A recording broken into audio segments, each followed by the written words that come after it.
Okay,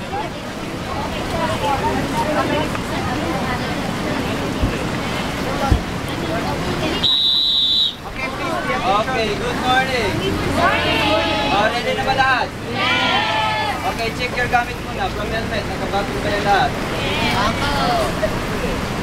Yung mga life jacket natin, naka-adjust ba? Pwede pa tayo mag-smile. Okay. Bilabay sa mga may dalang ganito, manilas, o yung pwedeng mahulog sa rito. Be careful po. Kahit yung mga waterproof camera, careful. Kasi kolektor ng ano to, kaya to. Dito na to. Kahit pati, pili-pili dito.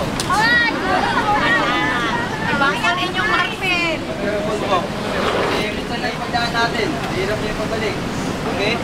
So, welcome to our office. Kagayan di Oro River. Mamaya,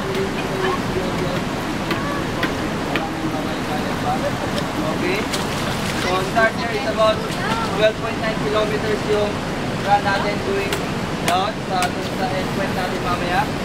It's about 14 major rapids yung experience nyo. So, yung malalakas na katulad niyan, sa first rapid. So, may iba na palikot, pwede na mamaya. So, you listen to the command of your guide. Walang delikado dito kasi may helmet, may life jacket naman kayo. Yung problema lang, pag hindi kayo makikinig sa guide nyo, baka problema sa pag-usulang na yung pinakabibig natin or may mahulog sa inyo. So you listen to your guide. Okay? Yes, sir. Yes, sir. Yes, kinig sa'yo. Kaya makinig. Okay, so yung ginawa na gagawin natin ngayon is a paddle sport.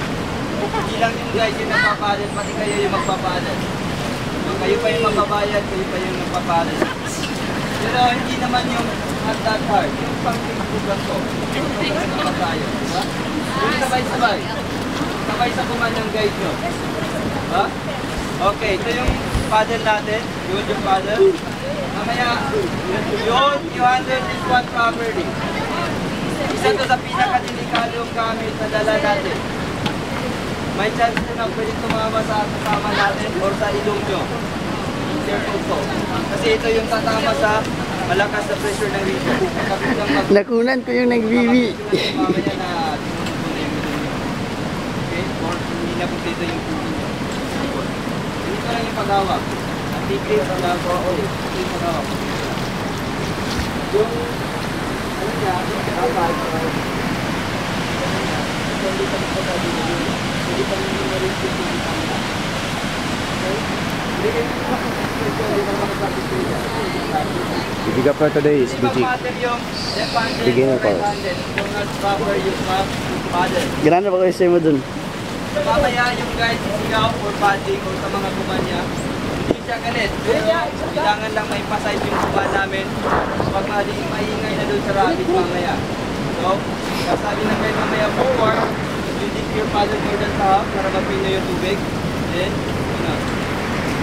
you can use your hips to push the rock. Kasi nakaupo naman tayo. Huwag puro dito, masakit yan. Nakakapat pa tayong oras dito mamaya. So, try to adjust.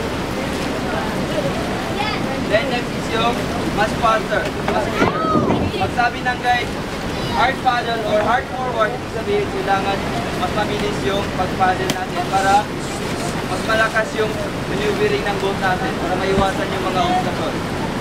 Pag hindi maiwasan yung obstacles, yung mangyayari, may chance na may mag-bound or mas stuck yung motor, tumawag yung boat natin or may mahulog natin. Yan yung iwasan natin. Or hindi natin matatamaan yung exciting na wave na pinupuntan natin.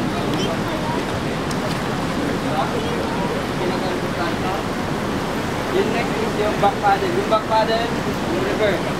Lagay nyo rin sa hit, then push the water. So, ganyan. Atras. Video. Yan yung bahala. Kayo yung bahala sa puntahan natin. Kanya siya kapon do, si Raymond yung gipa-kwan siya. Dito na yung iba galing sa atras. O, paano pa kaya? Ganyan.